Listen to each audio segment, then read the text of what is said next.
Mobile پر message آیا، ناگپور کے اندر ایک مسلمان لڑکی کی شادی غیر مسلم کے ساتھ ہو رہی ہے۔ لڑکی کا نام شمع بانو، لڑکی کا نام شمع بانو اور لڑکی کے باپ کا نام محمد حبیب، مسلمان لڑکی ہے، اور شوہر کا نام کیا ہے؟ منوہر۔ منوہر کے ساتھ شادی ہو رہی ہے، اور باقاعدہ لڑکی کے ماں باپ نے باقاعدہ شادی کا کارڈ چھپوایا ہے، اور کارڈ باقاعدہ ہندی میں ہے، اور اوپر اوم گڑیشائے نمہ بھی لکھا ہے، اور نیچے باقاعدہ ہندو پدھتی کے مطابق شادی کرنے کی اور وواہ کرنے کی بات لکھی ہے۔ یہ حالات ہیں آج، یہ حالات ہیں آج۔ آج کتنی مسلمان لڑکیاں آج غیر مسلموں کے ساتھ فرار ہو رہی ہیں میرے بھائی۔ مہاراشٹرا کے اندر سے رپورٹ آتی ہے، کئی لاکھ مسلمان لڑکیوں نے کورٹ میرج کیا ہے، اور غیر مسلموں کے ساتھ انہوں نے شادی کر کے اپنا دھرم بھی پریورتت کر لیا، اپنے مذہب کو بدل دیا۔ میرے بھائیوں، ایک قوم کی حیثیت سے کیا یہ ہمارے لیے شرم سے ڈوب مرنے کا مقام نہیں ہے کہ ہم اپنی بیٹیوں کو اسلام کی اور توحید کی عظمت بھی نہیں بتا پائے، ہم ان کو ایمان کا مطلب بھی نہیں بتا پائے۔ ہماری بیٹیاں آج عشق اور محبت کے جھوٹے ڈھکوسلے کے نام پر اپنے ایمان سے سمجھوتا کر رہی ہیں، اپنے دین سے سمجھوتا کر رہی ہیں، اور اسلام کو چھوڑنے کے لیے تیار ہیں۔ ارے یہ ایمان تو اتنی قیمتی دولت ہے کہ سمیہ سے اسی ایمان کو تو چھوڑنے کا مطالبہ کیا تھا ابو جہل نے۔ اے سمیہ، تو محمد کے دین کا انکار کر دے، تو لا الہ الا اللہ کا انکار کر دے۔ اے سمیہ، میں تجھے ٹارچر نہیں کرنا چاہتا، میں تجھے تکلیف دینا نہیں چاہتا، میں تیرے بیٹے عمار کے سامنے اور تیرے شوہر یاسر کے سامنے تجھے ننگا کرنا نہیں چاہتا۔ اے سمیہ، اگر تو اب بھی اسلام کو چھوڑ دے تو میں تجھے تکلیف دینا چھوڑ دوں گا۔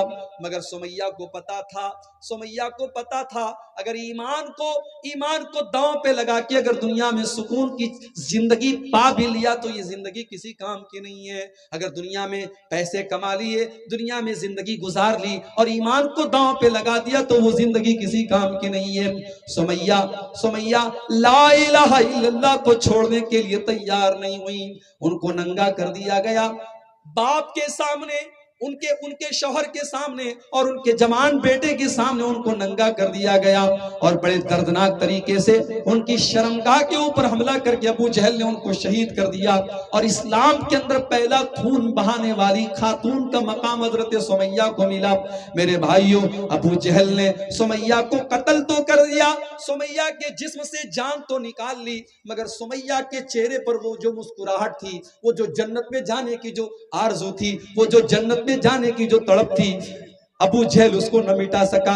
ابو جہل سمیہ کے دل سے ایمان کو نہیں نکال سکا۔ او میری پیاری ماں بہنوں، آج سمیہ کو تم کیسے بھول گئی؟ او میرے نوجوان ساتھیوں، آج چند ٹکوں کے عوض تم اپنے دین اور ایمان کا سودا کرنے کو تیار ہو جاتے ہو۔ کیا تم نے بلال حبشی کی زندگی نہیں پڑھی؟ ہاں، بلال حبشی کوئی ہینڈسم تو نہیں تھے، کوئی بہت خوبصورت تو نہیں تھے، کالے کلوٹے تھے، حبشہ کے رہنے والے تھے، جیسے سارے حبشی ہوتے ہیں ویسے بلال بھی حبشی تھے۔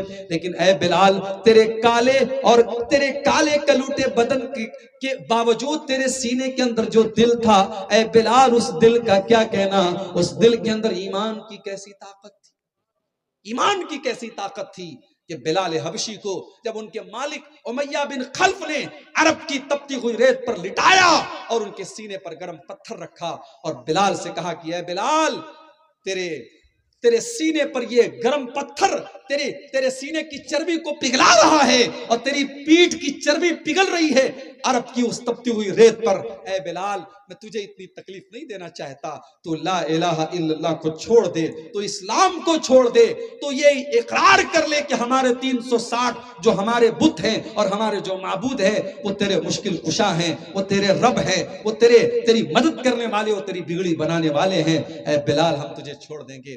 بلال، تو خوبصورت تو نہیں ہے، تو ہمارے نوجوانوں کی طرح ہینڈسم تو نہیں ہے، تیرا ہیئر اسٹائل تو بہت اچھا نہیں ہے، مگر اے بلال، تیرے اندر ایمان کی خوبصورتی ہے، تیرے دل میں ایمان کی روشنی ہے، تیرے سینے میں ایمان والا دل ہے۔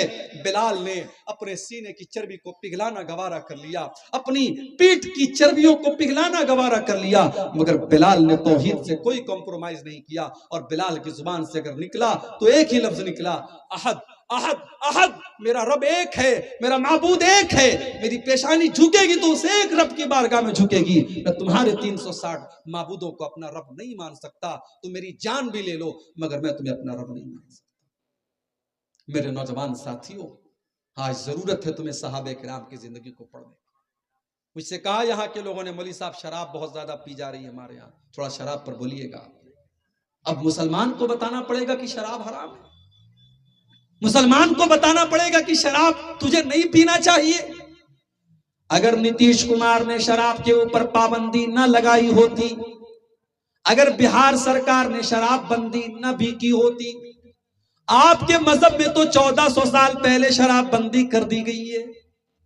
آپ جس قرآن کو چوم چوم کے اپنے گھر میں رکھتے ہیں اور تراویح کی نماز میں جھوم جھوم کر کے جس قرآن کو پڑھتے ہیں، وہ قرآن صاف صاف یہ اعلان کر رہا ہے، انما الخمر والمیسر والانصاب والازلام رجس من عمل الشیطان۔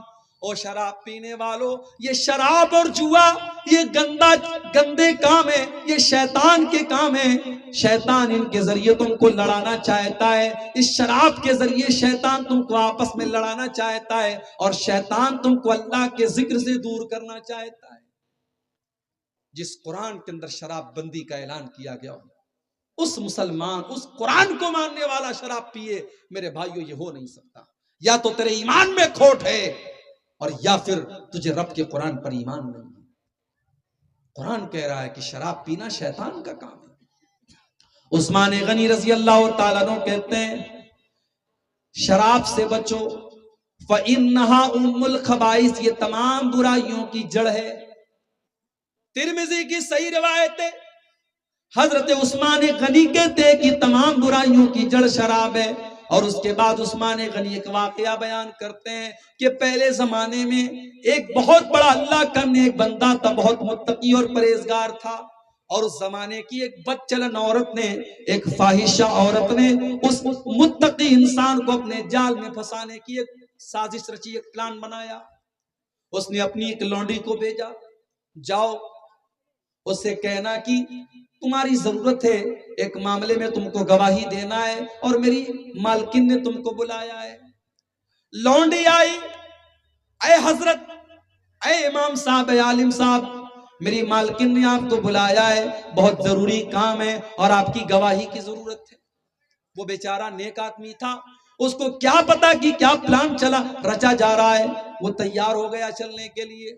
لونڈی اس کو مکان کے اندر لے کر کے گئی، دروازہ بند کر دیا، اور اندر لے کے گئی، دوسرا دروازہ بند کر دیا، اور اندر لے کر کے گئی، تیسرا دروازہ بند کر دیا۔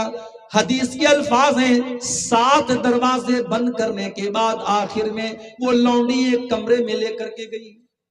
7 دروازے بند ہو گئے۔ آج تو ہمارا نوجوان غلط کام کرنے کے راستے تلاش کرتا ہے کہ کہیں سے کوئی کسی لڑکی کا نمبر مل جائے، کہیں سے کوئی غلط کام کرنے کا موقع مل جائے۔ یہاں اللہ کے نیک بندوں کو باقاعدہ سازش کر کے اور پلان کر کے پھنسایا جا رہا ہے، مگر پھر بھی وہ اپنے آپ کو بچا رہا ہے۔ 7 دروازے بند کرنے کے بعد آخر میں ایک کمرے میں وہ پہنچا، اور وہاں پر وہی خوبصورت عورت ہے، اور ایک معصوم بچہ ہے، اور ایک شراب کا بوتل ہے، شراب کا پیالہ ہے۔ اس عورت نے کہا، تمہارے سامنے 3 چوائس ہے، 7 دروازے بند ہیں، اگر تم نے میری بات نہیں مانی تو میں قتل کر دوں گی، تمہیں بدنام کر دوں گی، یا تو تم میرے ساتھ زنا کرو، یا تم میرے ساتھ زنا کرو، یا تم اس بچے کو قتل کرو، اور یا پھر تم شراب پی لو، 3 کام میں سے کوئی ایک کام کرو۔ اس کو لگا زنا کرنا تو بہت بڑا پاپ ہے، بچے کو قتل کرنا تو اس سے بڑا پاپ ہے، شراب ہی پی لیتا ہوں جان بچانے کے لیے، یہ ہلکا کام لگ رہا ہے۔ اس نے ایک پیالہ شراب پی، نشہ چڑھا، اس نے ایک اور پیالہ لیا، اس کو بھی پی گیا، اور نشہ چڑھا، اس نے ایک اور پیالہ لیا، یہاں تک کہ شراب کی اس نے پوری بوتل خالی کر دی، اور جب مکمل نشے میں آ گیا، اس کو کوئی ہوش نہیں رہا کہ وہ کون ہے اور کیا ہے، اس نے اس عورت کے ساتھ زنا بھی کر لیا اور اس بچے کو قتل بھی کر دیا۔ اور اس طریقے سے شراب کے چکر میں پڑ کر کے ایک نیک انسان نے زنا جیسا گناہ بھی کیا اور قتل جیسا گناہ بھی کیا۔ اسی لیے عثمان غنی کہتے ہیں اجتنبوا الخمر فإنها ام الخبائث، او لوگوں شراب سے بچو، یہ تمام برائیوں کی جڑ ہے۔ شراب سے بچو۔ سگریٹ بکتی ہے نا، گٹکھا بکتا ہے، گٹکھے کے اوپر پھیپڑے کی خطرناک تصویر بنی رہتی ہے، لکھا رہتا ہے tobacco is dangerous for health, تمباکو آپ کے سواستھ کے لیے ہانی کارک ہے، تمباکو آپ کی صحت کے لیے خطرناک ہے۔ گٹکھے پر بھی لکھا ہے، بیڑی اور سگریٹ کے پیکٹ پر بھی لکھا ہے، سرکار لکھوا بھی رہی ہے اور لائسنس دے کر کے بکوا بھی رہی ہے۔ سرکار یہ بھی کہہ رہی ہے اس سے کینسر ہوتا ہے اور سرکار اس کا لائسنس بھی دے رہی ہے۔ گٹکھا بک رہا ہے، سگریٹ بک رہی ہے، اور پینے والے پی رہے ہیں۔ کینسر سے لاکھوں لوگ مر رہے ہیں ہر سال، مگر سگریٹ پینے والوں کی بھی کوئی کمی نہیں، گٹکھا کھانے والوں کی بھی کوئی کمی نہیں۔ لیکن 1400 سال پہلے جس ماحول میں لوگ شراب پینے کے عادی تھے اور لوگوں کے دسترخوان پر شراب پی جاتی تھی، کھانے کے ساتھ ساتھ شراب کی بوتل بھی رکھی جاتی تھی، جب اس ماحول میں قرآن کی یہ آیت نازل ہوتی ہے، اے ایمان والو انما الخمر والمیسر والانصاب والازلام رجس من عمل الشیطان، اے ایمان والو یہ شراب پینا، یہ جوا کھیلنا، یہ قسمت کا حال معلوم کرنے کے لیے پانسے کے تیر نکالنا، اور یہ غیر اللہ کے نام پر لوگوں کی آستانوں پہ جا کے سر جھکانا، یہ سارے کے سارے گندے کام ہیں، یہ شیطان کے کام ہیں، تم ان کاموں سے بچو۔ جب قرآن کی یہ آیت نازل ہوتی ہے، صحابہ کرام اپنے شراب کے مٹکے توڑ دیتے ہیں، اپنے شراب کے پیالوں کو توڑ دیتے ہیں، اپنے شراب کے برتنوں کو توڑ دیتے ہیں۔ او لوگوں، آج سرکار سگریٹ اور تمباکو کے خلاف ایڈورٹیزمنٹ پر لاکھوں کروڑوں خرچ کرتی ہے، مگر کوئی فائدہ نہیں، اور یہاں قرآن کی ایک آیت نازل ہوتی ہے اور صحابہ کرام اپنی اصلاح کر لیتے ہیں۔ یہ ایمان کی طاقت ہے، یہ اللہ کے ڈر کی طاقت ہے۔ جب اللہ کا ڈر پیدا ہوتا ہے تو مجرم خود آ کر کے عدالت میں اپنے جرم کا اقرار کرتا ہے۔ اللہ کے نبی صحابہ کے ساتھ بیٹھے ہوئے ہیں، ایک عورت آتی ہے، اے اللہ کے نبی میں قبیلے غامد سے تعلق رکھتی ہوں، اے اللہ کے نبی میں نے زنا کیا ہے، میں شادی شدہ ہوں، میں وواہت عورت ہوں، میں شادی شدہ عورت ہوں اور میں نے ایک مرد کے ساتھ زنا کر لیا ہے۔ اے اللہ کے نبی مجھے پتا ہے کہ اسلام میں شادی شدہ عورت اگر زنا کر دے تو اس کی سزائے موت ہے۔ اے اللہ کے نبی مجھے یہ سزا دے دیجئے تاکہ کل اللہ تعالیٰ قیامت کے دن مجھے سزا نہ دے۔ میں دنیا کی سزا تو گوارا کرنے کو تیار ہوں، مگر آخرت کی سزا میں برداشت نہیں کر سکتی۔ اے اللہ کے نبی مجھے پاک کر دیجئے تاکہ کل قیامت کے دن میں پاک ہو جاؤں، مجھے دنیا میں زنا کی سزا دے دیجئے، میں آخرت میں یہ چھمتا نہیں رکھتی ہوں کہ میں زنا کی سزا سہ لوں۔ اللہ کے نبی نے کہا کیا بول رہی ہے تو؟ چل ہٹ یہاں سے، چلی جا، کیا بول رہی ہے؟ اللہ کے نبی نے اس کو موقع دینا چاہا، اس کو سنبھلنے کا موقع دینا چاہا۔ اس نے کہا نہیں ہے اللہ کے نبی، آپ اگنور نہیں کر سکتے، آپ نظر انداز نہیں کر سکتے، میں پروف کے ساتھ آئی ہوں، میں نے زنا بھی کیا ہے اور اس زنا کا پروف بھی ہے میرے پاس، میں حمل سے ہوں اور زنا کا حمل میرے پیٹ میں پل رہا ہے، میں پیٹ سے بھی ہوں، میں نے غلط کام کیا ہے۔ نبی اکرم نے کہا ٹھیک ہے چلی جا تو، جب تیرا بچہ پیدا ہو جائے تب تو میرے پاس آنا، ہم تجھے سزا دیں گے۔ نبی اکرم نے لوٹا دیا، 9 مہینے کی مہلت